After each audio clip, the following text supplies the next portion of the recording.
Steep what? and slippery slope. Well, apparently they announced today that they've lost their financing for their Ancaster Phase 1, Ancaster, Ontario facility in their Phase 1 at Valleyfield, Quebec. This is the responsibility for the slide. They've been in discussions for ordinary course commercial bank facility, and Wow. Look at that. Yeah, that's but they still got 56 million in cash. You know, just tone down the plans a bit, boys. Tone down the plans a bit, make some money, keep some of that powder dry, and live to fight another day, right? I wouldn't want to try to raise money in this market. Like, look at that chart. Is that the T-God chart? that's a well, we don't need 3 years, but let's just put up a 1 year. Let's put up a 2 year. There we go. Look at. So we peaked up here at around 950. Here, I'll do a little analysis. Oh, here comes Ed's analysis. Here comes Johnny with his pecker in his hand. He's a one-bow man and he's after the rodeo. In the land of the blind, the one-eyed king, the one-eyed man is king. Ah, Okay? Cyclops. The one-eyed man is king in the land of the blind. Cyclops. Look at this, folks. Here we go. Whoa. We may look like get a breasts. tradable bounce there. Tradable bounce. Tradable bounce. Let me put a little. Look at that. Oh, that looks interesting. A little plastic surgery might be required to reattach the orbiting Tata, I would think. Those are the moons. The moons. The moons in Yeah, the that's sky. that's quite a. Wow, that's pretty steep. That stock was $350 2 weeks ago. Yeah. Makes Aurora look like geniuses for bailing on that trade. But yeah, let's not dance around on the grave yet. It's still too early. I got to tell you, This thing's cheaper than bloody CanTrust. This is what really I is know, throwing but how salt many in the shares are in T-God? I don't know. wound. Let's see. We'll look right now at the old share volume, market cap. $369 million market cap. Stock's $1.34. So there's, no, isn't there 469 million? This doesn't look quite right. This doesn't look quite right. Okay, we'd have to look at the CDR documents, but okay, so this thinks there's, let's see if we go to the whole page chart, I think we get the share count. Yeah, shares out, 275.4 million, according wow. to Cope This thing Media. was capped close to $2 billion. Now it's capped at 369 million. yeah, like a third, 20%. Holy haircut. And you know, and still with that kind of market cap, you know, if you took a company that was just making boring money, that had that kind of market cap, you got to make $1 million. You got to make millions of dollars a year to justify that kind of market cap. Yeah. Just saying. Yeah, well, that's a good point. Talking about all of the negativity in the world today, have you noticed how markets are really not going anywhere? Nothing is really doing well, would you say? Yeah, the S&P is up 35 points. Yeah, but it was down 35 points yesterday. Well, that's what we're into right now. We're getting a lot of action. I'm going to put my A lot of action going nowhere, though. It's like a lot of spinning of tires is what I would equate You know, that to. I tell you, let's see, there's the 6 month. Is that the 6 month? Yeah, let's see. Look at this. This is the congestion that we had in August. Congestion. Well, it Like was you're like getting a support, cold? yeah. Support. Oh, Okay. And then we moved higher, but we couldn't break through. I keep saying this because I think this is important.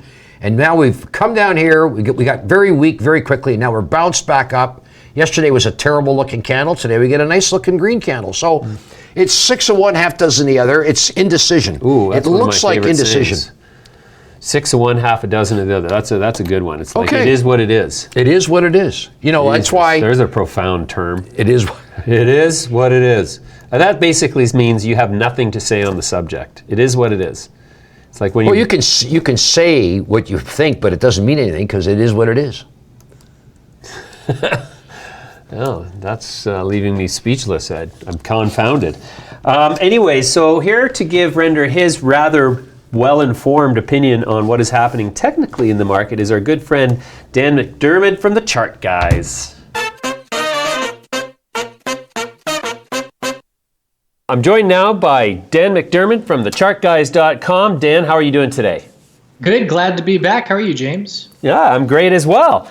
Markets haven't really done anything much for me lately, and cannabis investors are uniformly adopting the Chicken Little posture of the sky is falling. What is going on in our universe, Dan, from where you sit? Well, the S&P 500 is in a tightening range on the weekly time frame, and depending how it breaks is going to determine the direction for the end of the year, in my opinion. So if it's a bear break, we'll lose the weekly uptrend for the first time since the December bottom, which is 10 months ago. So that would be notable. And if we hold it, then everything's just fine as far as I'm concerned. You know, negative headlines, completely disregarding them, because as long as we're in a weekly uptrend in the S&P 500, that's all that I personally care about. As far as the MJ sector goes, we have all the fear headlines and all the vaping crisis. And I was actually visiting back home in Massachusetts just as that was starting to go through. So I went to a dispensary, I talked to them and was asking what was up. And they were certainly not pleased with the broad scope ban that they saw up in Massachusetts. And we are getting data now of, you know, it's the black market THC cartridges where the issues are coming up, and the legal ones being tested appear to be all right. So aside from that, we're really just trying to weather that storm. A little bit of bullish news for me personally that came out yesterday was, I forget her name off the top of my head, maybe Laura Ingraham on Twitter. She's a Fox News anchor or something on Fox News. But she put out a tweet saying that she's hearing rumors that Mitch McConnell is looking to push through the SAFE Act, and she was not happy with it at all. And that's the first legitimate source, aside from sector bulls, that I've seen mention that that's a possibility. So that, for me, holds much more weight than, you know, a sector bull who might be some emotional opinions on what they hope is going to happen. But she was very against it. But the fact that she was saying she had heard that rumor makes it more legitimate to me. And what would be Mitch McConnell's motivation for hurrying that through? Is his home state a big cannabis state? It is a big industrial hemp state, Kentucky. So that is a potential. And they did in the House, when it was voting through, they did add some amendments to it to potentially sweeten the deal for his state. I don't know specifically what they were, but I know that they were targeting him essentially to try and get him on board. In my opinion, if it's brought before the Senate for a vote, it's as good as a pass, because they only need a simple majority. And if Mitch is going to vote on it, then they're going to pass it, pretty much, is my opinion. And so what is the time frame soonest that could happen in? I don't know. The only other person that I've heard with rumors about it was from Todd Harrison, who is on Twitter, and he's a fundamental bull in the sector. And he said that one of his sources, taken with a large grain of salt, was looking for it to be voted on before Thanksgiving. So when I read that, I took it with a huge grain of salt and said, yeah, that'd be great, but I don't believe it. And now that I got this other tweet from Laura, that is perhaps adding a little validity to me. Yeah, Todd's a regular guest on our show, and we haven't talked about that recently, but that's you've given me good cause to give him a call.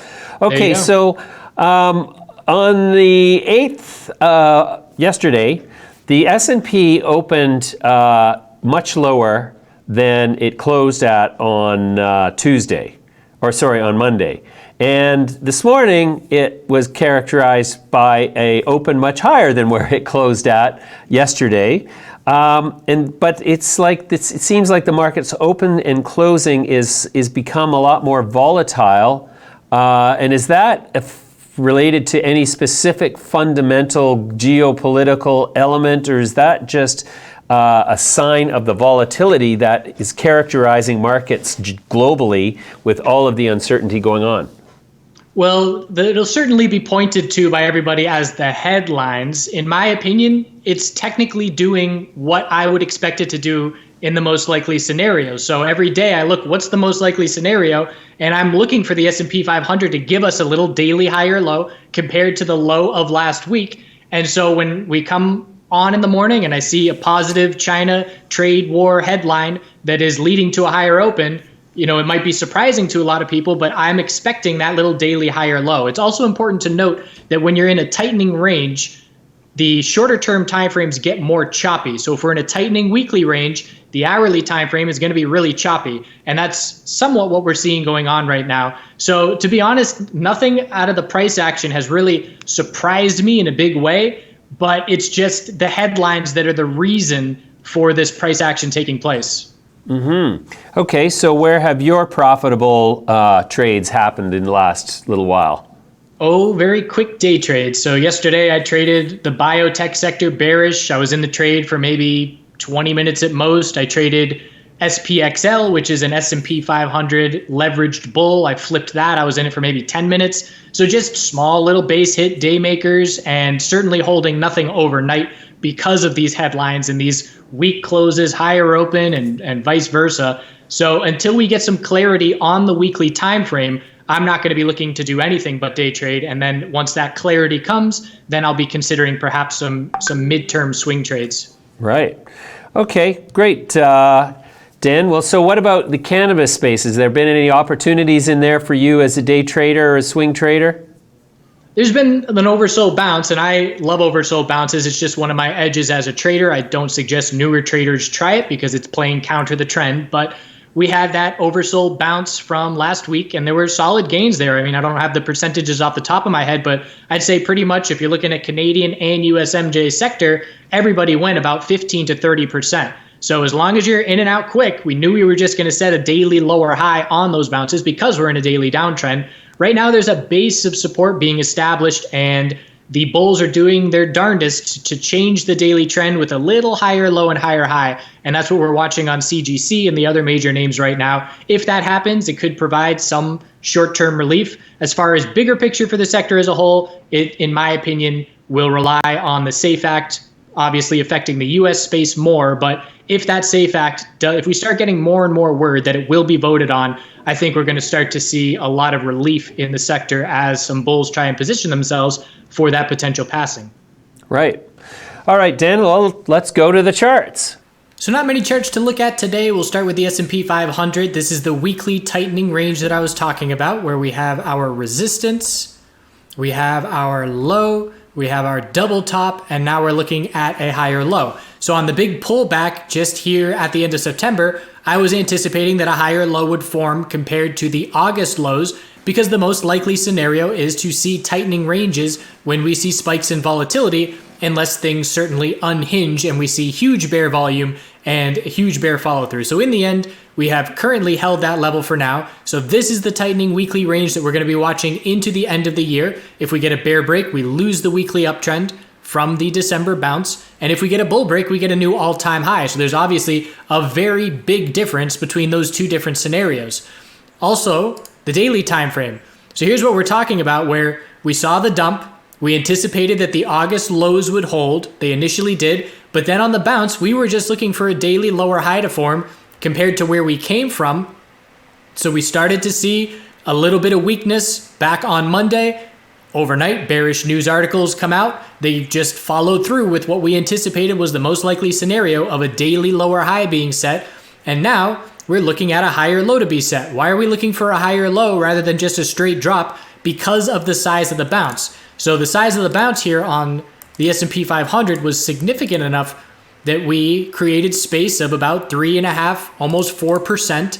So we're going to look for a pullback, a higher low to be established, and a tightening daily range, which is what is shaping up at this point. To be more confident, I just want to see a break for SPY to get over the high of yesterday, and then we're going to look for this range to tighten up.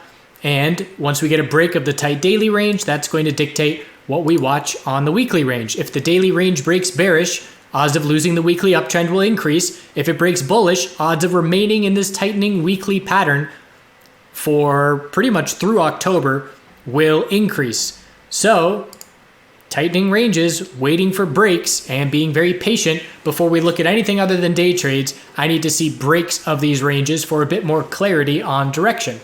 As far as the MJ space goes, here's CGC with its low. Again, we had that great bounce. It was a 16% bounce on CGC. Some of the smaller cap names got more significant bounces, but we hit our low, the high of the bounce, held our low. So here's our higher low forming, and the bulls have to break 23.75 to change that daily trend for the first time in a while and try and shift that momentum back to the bulls a bit. And currently I've made 2 trades this week in the MJ space, and the lesson for me has been don't trust bull breaks, because these bull breaks that we get on shorter term timeframes are not getting any follow through. Case in point, today CGC broke that high of yesterday real early, 23.09, but only got 8 cents of follow through. Not convincing at all. and still in its own tightening daily range. So we're going to get a lot more clarity for the broader market as a whole before the end of the year, anticipating a break probably later October, early November, and that could potentially have some broader implications on all the sectors in the market, with the MJ sector included. All right, Dan, great contribution as usual. We'll have you back soon. Thanks for joining me today.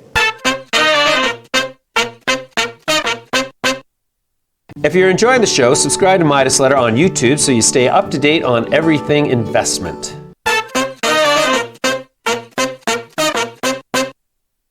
I'm joined now by David Kohler, CEO of Midas RAW, trading on the TSX Venture under the symbol MIMI. David, welcome. Thank you. David, tell me, what does Midas RAW do? Midas RAW runs a number of dietary supplement brands, most notably the Dr. Tobias brand of products. Oh, okay. Where are they available?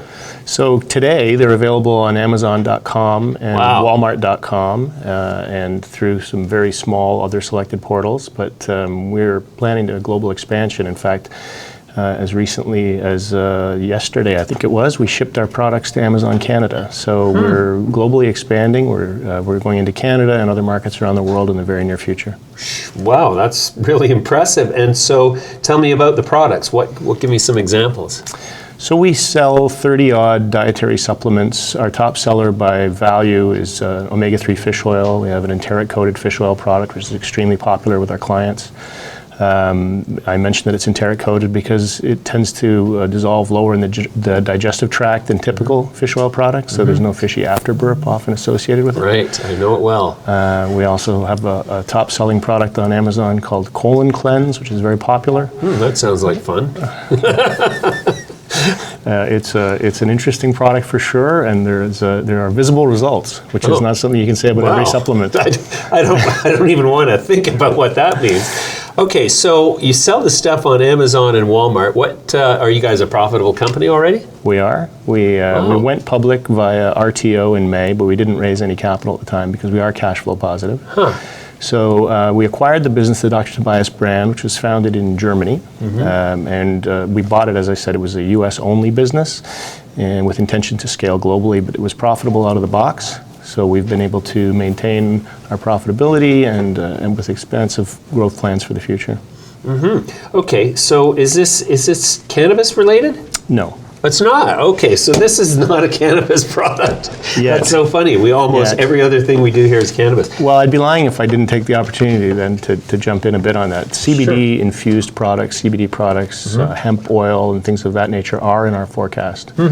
So as you may or may not know, the Farm Bill in the US didn't really clarify a national formulary or regulatory strategy in the United States. So while many companies are selling it carefully, we'll say, in selected states, Amazon, for one, has chosen not to distribute CBD or hemp-based products on their portal until we have a national regulatory framework that supports it. There are interstate commerce rules and the such that make it difficult to transit products. Right. Okay. So basically, this is a case of being where the puck's going to be, so to speak. Well, we think so. I mean, when we looked at this business originally, there was a couple of macro forces in place that we really liked. One is that dietary supplement use in the developed world is increasing dramatically, almost 10% compound annual growth rate. So the tide is coming in on people's use of supplements, and that's driven by a number of things, we believe. Certainly things like availability of information. You've probably heard of Google. People go to the internet now as a first line of diagnosis and treatment in many cases. The advent of social media, influencers, things of that nature often drive people's behaviors. So if a popular star says, hey, this product, turmeric, changed my life, people will start to use it. So there's a real influx of consumers into that space. So that was the first kind of macro trend. And the other is just the simple drift from bricks and mortar to e-commerce for consumers. People are not going to the stores the way they used to. You can see that, unfortunately, in a lot of retail environments. You're seeing store closures and such. So while we didn't create either of those macro forces, obviously we think our business is well positioned in that environment. So we bought a business that sells supplements, and we're staying focused on wellness products, and we are only selling online. Fantastic. So what does your sales profile look like for a year at this point? So, great question. We're not offering guidance at this point in our journey, and I'll tell you why. The business has grown substantially since its inception in early 2012. You see numbers like 50%, 80% growth year over year, which isn't sustainable, obviously, as the value gets up. But we see tremendous opportunities to continue to ride that tide and to continue to be profitable as we do so. So we have a number of new initiatives coming online. I mentioned earlier that we intend to scale the business. We're launching in Canada. We launched on Walmart. The business was not there when we bought it. We're launching in Germany in the new year and other jurisdictions and other product lines. We've entered into an agreement for our first pet supplement, which will also launch in January. We've co-branded a basket of men's-focused products with Lennox Lewis, former heavyweight champion of the world. We have all these other initiatives coming on stream, and while I can tell you the date we will first sell them, what is difficult to ascertain is how quickly that curve will grow. So we've learned a lot of lessons. We certainly will apply that which we know about the way online consumers engage with brands, Sure. and we can be able to apply that to the new products we're launching. So we have a core business, as I said, on Amazon that's doing well, that's profitable, and then as we add on these other pieces, they're accretive. And we can really, the nice thing about the business is we can add them on really with only operational expenses. So we don't have to build facilities, we don't have to take on large headcounts in order to enter these markets. And that's because we use custom manufacturing partners, third-party logistics providers and such, so that while we own the brand, we farm out a lot of the back end. So we will enter these markets and do so profitably right out of the box. Wow, that's impressive. So Dr. Tobias, was that a brand that was already established with a clientele in Germany that you've now transformed into North America, or did you acquire the brand and then build the clientele on Amazon? So the founder of the business was named Dr. Tobias Ida. He's a German national who built the business from Germany, but only in the United States and only online. So he was visionary enough to understand some of those macro trends I spoke of. Sure. The United States being the largest market in the world for supplements. And he was an innovator who did a great job of establishing and building a brand, which we bought. So our goal is to obviously enhance that, to expand it, to bring some additional levels of discipline and corporate governance to that business that weren't maybe there when we took it over, which we've done. And then to expand globally, to take that model, that cookie cutter, if you will, and take it into other jurisdictions. Wow. Okay, so as Dr. Tobias brand exists now, what is its competitive differentiator relative to the rest of the world of nutritional supplements? So obviously, it's a very crowded space. So I mentioned earlier the enteric-coated fish oil. That's a big differentiator with consumers. It's an unusual format to take a soft gel and to enteric-coat it. Enteric-coated, what does that mean exactly? It's a coating. Okay. Essentially. Enteric-coat. Enteric. So Enteric. it's an overlay on. So the product is a soft gel or a liquid gel, as some people call it. So a two-piece gelatinous capsule that's put together with a liquid in the middle that contains the good stuff, the omega-3, and then the embodiment is coated. And your grandmother probably took cod liver oil, or She tried to make me take it. People for generations have understood, and there's been studies of late that have pointed to the value of omega-3s in your diet. So it's a very popular product. But one of the downsides is the taste and what they call the fishy afterburp. So that product, for example, has some real product qualities we like. So that and others on our platform have tremendous followings. If you look at Amazon.com, for example, you'll see our colon cleanse has 20,000+ reviews and a 4.5-star rating. Our fish oil has over 12,000 reviews and a 4.5-star rating. These are like currency on Amazon because there's still a community there. Right. So people come on to buy for the first time, perhaps a consumer that's been buying at a store, comes to the Amazon platform, and one of the things they want to look for is that comfort that the people that have gone before them have had good results with these products. Yep. So certainly Amazon is a platform on which you can advertise and promote your products and pay for placement. But what you can't do is buy reviews and ratings. So these products give us a real leg up in that environment. So the product is already naturally got traction with its audience due to that it must work. Well, yes. Consumers love these They have products. clean colons, among other things. Okay, well that's great. Well, so that's really intriguing, David. We'll leave it there for now, but I will love to have you back and learn more about this as the story unfolds, especially as to see how you integrate it with the evolving cannabis opportunity as federal deprohibition comes. So thanks very much for joining me, and we'll have you back. My pleasure.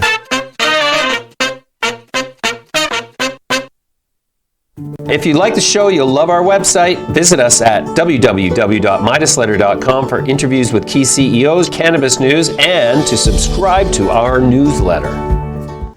Yeah. Have you ever used Dr. Tobias's hair cream? For what? Your hair. What hair? Well, you have. Oh, I got lots of hair. You have public hair, don't you? It's invisible hair. I thought you had public hair, though. Public hair. Yeah, not private. I just wrapped this on. Yeah, I was going to say, looks like a bit of a. Toop? Well, no, looks soft. Bit of a Looks piece? like you could use it to pick up lint. Do you know what a merkin is? A merkin? M-E-R-K-I-N? As opposed to a Canadian? Pubic wig. What? It's a pubic wig. What do you mean a pubic wig? In the old days, you know, like if a lady was a little concerned about her quaffing down there, she'd get a merkin. She'd get a merkin and. Oh, you mean if it was a little bit too, Well, maybe it was sort of bare in certain spots. Too or much something. like a bit of a horsetail? What do you need a horsetail for? Get rid of the fluff. Never mind. Anyway. Anyways, this ends our show for another day. Thank you for watching. Don't forget to subscribe and please hit the little bell. Yeah. Or don't. I don't care. Hit the little See you tomorrow. cowbell. Hit the little cowbell. Bye. Bye.